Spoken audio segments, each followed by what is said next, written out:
Salam untuk kita semuanya, berjumpa lagi dengan saya di channel Aritela Tutorial, tempat kita untuk berbagi informasi, di mana informasi ini adalah informasi terbaru yang perlu saya bagikan kepada Bapak Ibu Pegawai Negeri Sipil terkait dengan informasi terbaru gaji ke-13 yang akan dicairkan kepada Bapak Ibu Pegawai Negeri Sipil. Informasi terbarunya itu komponen gaji ke-13 PNS 2025 ditetapkan. Sri Mulyani coret 13 tunjangan tak ikut cair bareng gaji pokok. Nah, pertanyaannya, apa sajakah itu Bapak Ibu? Ini yang perlu diketahui oleh Bapak Ibu Pegawai Negeri Sipil. Supaya Bapak Ibu ketahui apa 13 tunjangan itu yang akan dicoret, silahkan diikuti informasinya sampai selesai Bapak Ibu. Dan jangan lupa support terus channel ini dengan cara like dan subscribe, share, dan komen, supaya semua informasi yang disalurkan melalui channel ini selalu update di layar Bapak Ibu. Tanpa berlama-lama lagi, kita langsung saja pada informasinya. Informasi terbaru yang perlu saya bagikan kepada Bapak Ibu Pegawai Negeri Sipil, disampaikan bahwa PNS sedang menantikan pencairan gaji ke-13 tahun anggaran 2025. Menteri Keuangan Republik Indonesia Ibu Sri Mulyani Indrawati mencairkan gaji ke-13 PNS sesuai golongan masing-masing. Bukan hanya gaji pokok, komponen pencairan gaji ke-13 juga meliputi beberapa tunjangan melekat sesuai dengan peraturan yang telah ditetapkan, baik dalam Peraturan Pemerintah Nomor 11 dan Peraturan Menteri Keuangan Nomor 23 Tahun 2025. Sebagai informasi, Menteri Keuangan Sri Mulyani telah mengesahkan Peraturan Menteri Keuangan Nomor 23 Tahun 2025. Regulasi ini mengatur tentang petunjuk teknis pelaksanaan pemberian gaji ke-13 PNS tahun 2025. Jadi berbeda dengan tahun 2024, pencairan gaji ke-13 pegawai negeri sipil lebih kompleks. Komponen gaji ke-13 PNS yang dicairkan meliputi gaji pokok dan tunjangan melekat. Itulah satu ketentuan yang perlu kita ketahui bersama Bapak Ibu. Untuk Bapak Ibu Pegawai Negeri Sipil, mulai dari golongan 1 tentu itu adalah sesuai dengan Peraturan Pemerintah Nomor 5 Tahun 2024.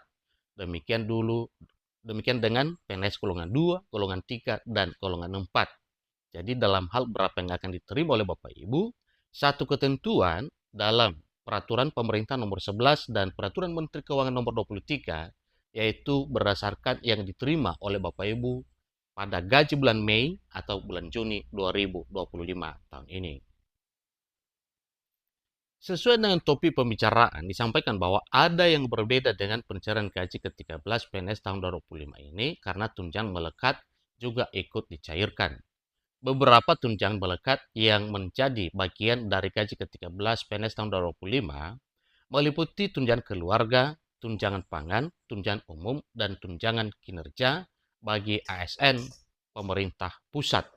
Sedangkan untuk ASN, Pemda tidak akan tunjangan kinerja melainkan diganti dengan tambahan penghasilan berdasarkan jabatan, pangkat, atau kelas jabatan.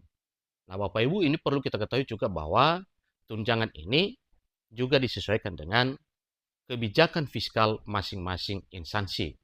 Ibu Menteri Keuangan Republik Indonesia menyampaikan satu hal penting yang perlu kita ketahui bersama Bapak Ibu, yaitu beberapa tunjangan yang tidak ikut menjadi bagian dari pencairan gaji ke-13 bagi Bapak Ibu PNS.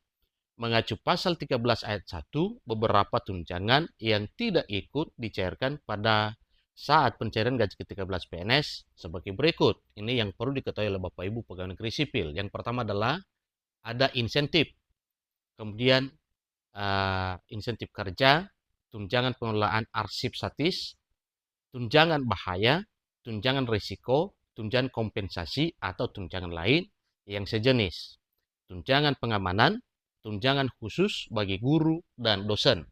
Itu juga adalah menjadi satu hal penting yang perlu kita ketahui bersama. Berikutnya itu tunjangan khusus Provinsi Papua. Tunjangan pengabdian bagi PNS yang bekerja dan bertempat tinggal di daerah terpencil.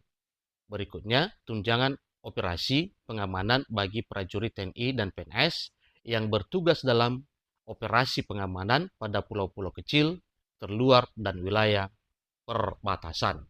Hal tersebut perlu diketahui oleh seluruh Bapak Ibu. Kemudian tunjangan khusus wilayah pulau-pulau kecil terluar dan atau wilayah perbatasan bagi pegawai negeri sipil pada Kepolisian Negara Republik Indonesia yang bertugas secara penuh pada wilayah pulau-pulau kecil terluar dan atau wilayah perbatasan. Berikutnya, tunjangan selisih yang telah ditetapkan itu, tunjangan selisih penghasilan bagi PNS di lingkungan Sekretaris Jenderal Majelis Permusyawaratan Rakyat, Sekretariat Jenderal, Dewan Perwakilan Rakyat, dan Badan Keahlian, dan Sekretariat Jenderal Dewan Perwakilan Daerah. Kemudian tunjangan atau insentif yang ditetapkan dengan peraturan perundang-undangan atau peraturan internal instansi pemerintah. Kemudian tunjangan atau dengan sebutan lain di luar kebutuhan dan ketentuan sebagaimana dimaksud dalam pasal 9 sampai dengan pasal 12 yang telah tertuang dalam regulasi resmi. Nah, Bapak Ibu, ini adalah perlu diketahui oleh seluruh Bapak Ibu dalam hal pencairan gaji ke-13 tahun 2025 ini nantinya. Kesemua pasal dan ayat ini itu telah dituangkan dalam Peraturan Pemerintah Nomor 11 dan Peraturan Menteri Keuangan Republik Indonesia Nomor 23 Tahun 2025. Jadi ini informasi terbaru sebagaimana telah dipaparkan tadinya untuk Bapak Ibu pegawai negeri sipil, dan semua Bapak Ibu tidak perlu memikirkan beberapa poin kecuali apa yang telah ditetapkan dalam komponen gaji ke-13 bagi Bapak Ibu pegawai negeri sipil, termasuk gaji pokok, tunjangan suami dan atau istri, tunjangan anak, dan tunjangan pangan yang telah ditetapkan. Nah, di sini tadinya disinggung Bapak Ibu guru dan dosen dalam hal penentuan komponen-komponen yang akan dicairkan kepada Bapak Ibu pada bulan Juni 2025 tahun ini. Nah, apa yang telah disampaikan kepada Bapak Ibu dosen, satu poin penting yang perlu disyukuri, yaitu tambahan 1 bulan tunjangan sertifikasi yang telah dimuat sebagai komponen THR dan gaji ke-13 pada tahun 2025 tahun ini. Satu pertanyaan yang perlu kita ketahui, kapan jadwal resmi akan dicairkan? Dalam peraturan yang telah ditetapkan untuk regulasi resmi, yaitu Peraturan Pemerintah Nomor 5 dan Peraturan Menteri Keuangan Nomor 23, akan dicairkan nantinya pada bulan Juni ini. Kemungkinan bisa cair bersamaan dengan gaji yang didapatkan oleh Bapak Ibu PNS pada bulan Juni. Dan apa yang telah disampaikan dalam regulasi resmi, bila tidak sekaligus pencairan pada bulan Juni, yaitu pada bulan berikutnya bulan Juli, akan dicairkan kepada Bapak Ibu. Demikian informasi terbaru yang saya bagikan kepada Bapak Ibu. Semoga informasinya bermanfaat. Sampai ketemu pada informasi berikutnya. Terima kasih.